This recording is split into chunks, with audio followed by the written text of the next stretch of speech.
Hello there, everybody. I'm back again.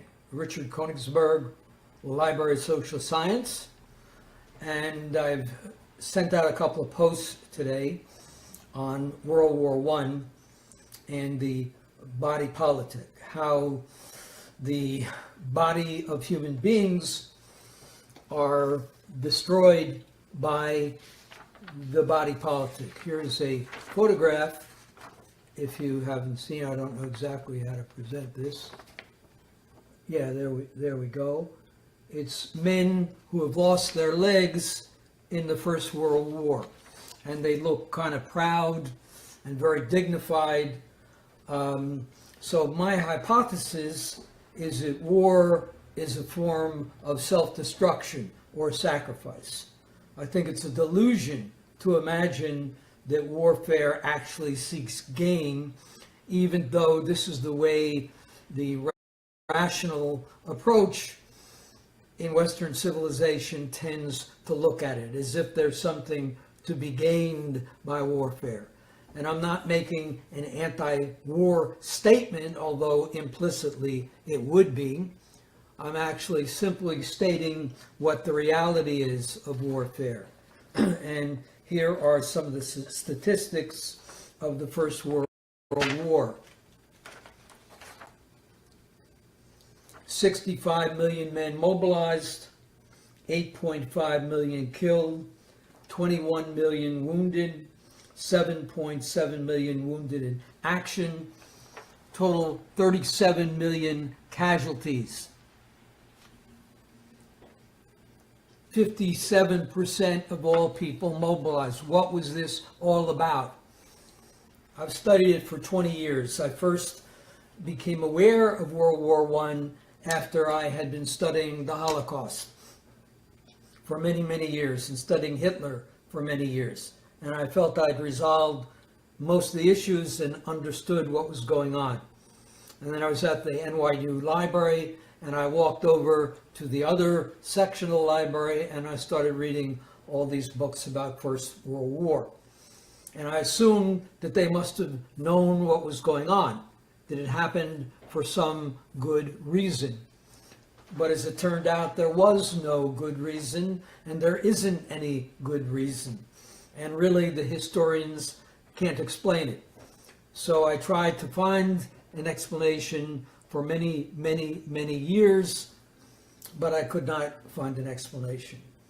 So I gradually developed the hypothesis that war exists as a medium, and the First World War, being a case study, exists as a way of sacrificing human beings to the nation state.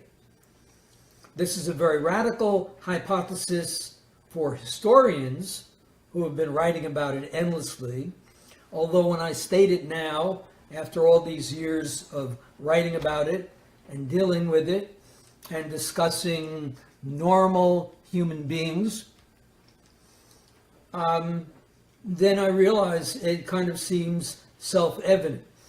If there's any other hypothesis to account for this mass slaughter, I would appreciate if someone would tell me about it. And no one has been able to tell me about it in all these years. But like many things in human culture, people don't like it to talk about it. And there were certain things when I started my newsletter that I was kind of frightened that it was going to disturb people. But I realized that in the modern world, people, well, Freud once said when they burned all his books, he said, well, we've made a lot of progress. In the earlier days, they would have burned me, but now they just burned his books. In the contemporary world, the way people deal with disturbing ideas is simply denying them or ignoring them or not trying to look at reality.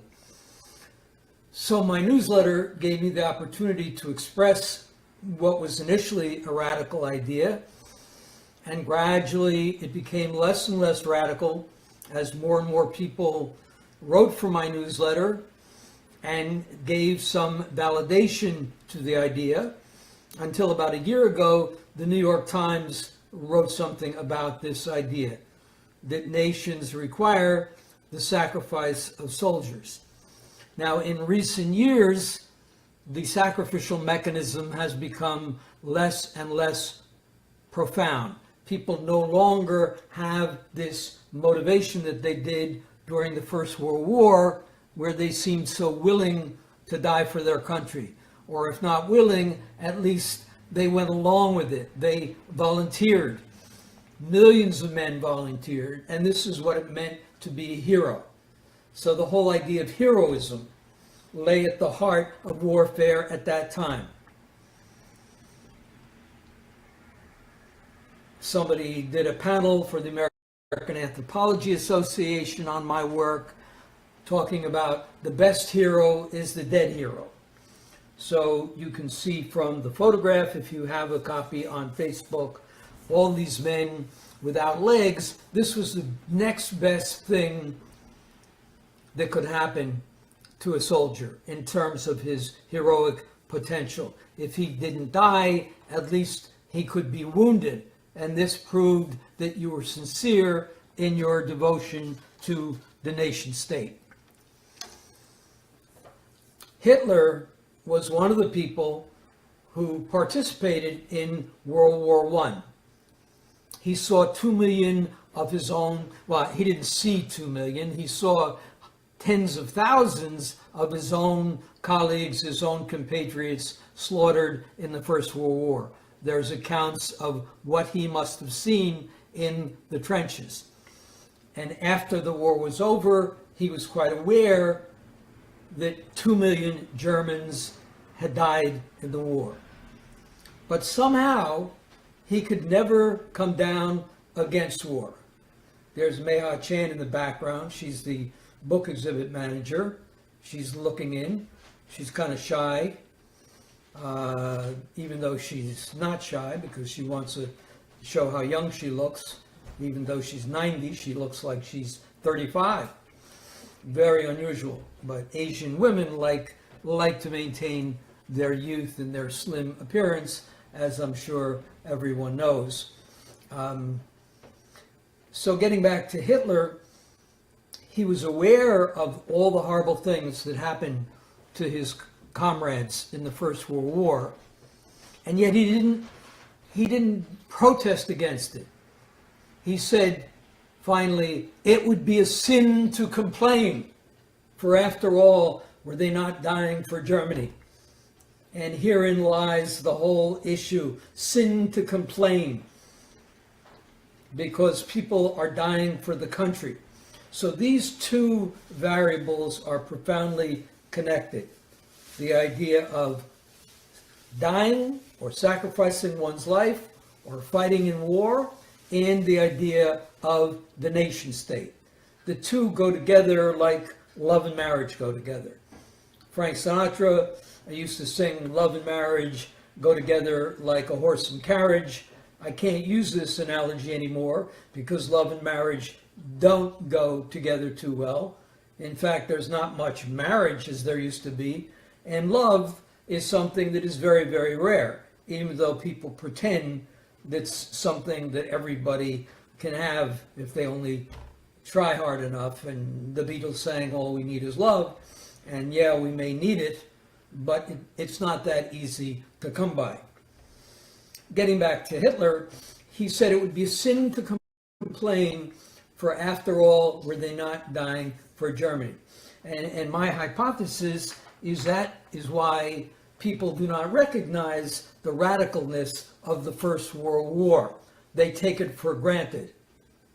Why? Because all these people died for the country. And as long as there are things such as countries, then somehow the dying makes sense. John Lennon said, imagine there's no country, but people seem to be unable to do that. People are obsessed with the country, even though they don't die for the country in the way they once did. So Hitler then never abandoned the idea of warfare. He eventually started the Second World War, and he was determined not to save his colleagues, but to engage in even greater degree of sacrifice. A greater degree of sacrifice. And he was determined to send the soldiers into battle. And this was imperative in Nazi Germany, to be willing to sacrifice. And I've developed the hypothesis over the years, which I think I've proven, that the Jews were hated by Hitler and other Germans because they symbolized the unwillingness to sacrifice. They were the individualists that refused to participate in the nation. They were unwilling to die for the country, and therefore they weren't virtuous.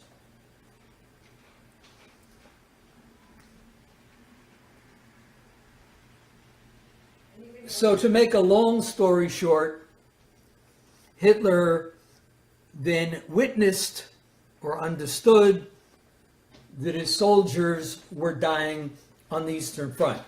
This was at the beginning of the war in June 1941. It's called Operation Barbarossa, which he called the War of Extermination. Now, people think Hitler actually wanted to win the war.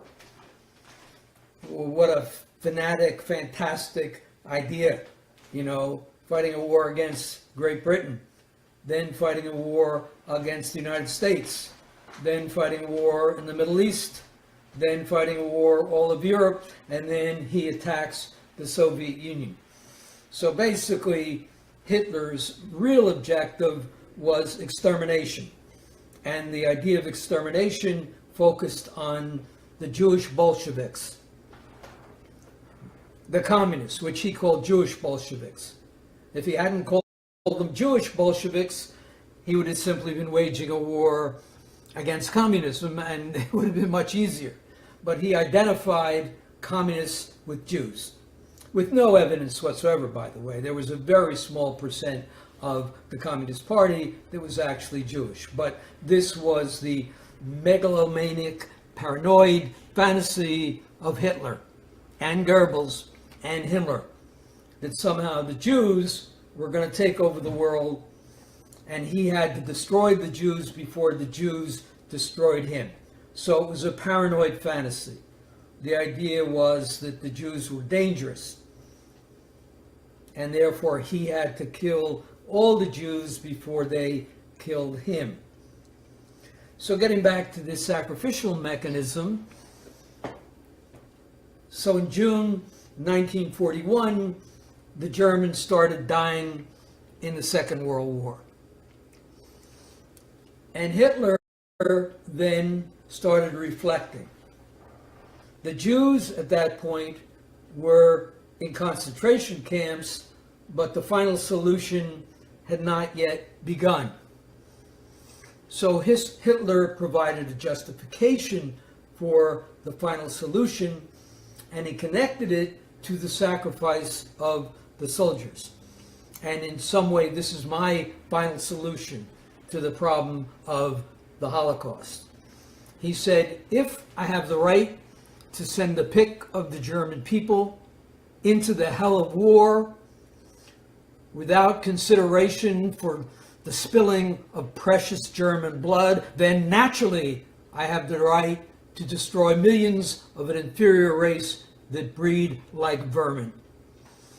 What I'm suggesting is that the Holocaust, as a form of sacrifice, the Holocaust means burnt offering, built on the alage, or the bedrock, as I often use that word recently, of the sacrifice of his own soldiers. Hitler understood in some way that he was sacrificing his own soldiers. He understood that that was the fundamental purpose of warfare, really, to get your own people to die for their country, just like in First World War. So he said to himself, if I can get if I can require my own people to die for my country, why should the Jews go off scot-free? Why shouldn't they have to die for Germany as well? So the Holocaust was a way of requiring that the Jews be in the same position as the soldiers, also obedient unto death, giving their lives for the nation state. So in this sense, Hitler was also making an anti-war statement, because the German soldiers, when they died, it was honorable and glorious. But when the Jew died in the death camps, there was nothing honorable and glorious about their death. Okay, I'm going to look for a second on the side to see if I can respond to anything here.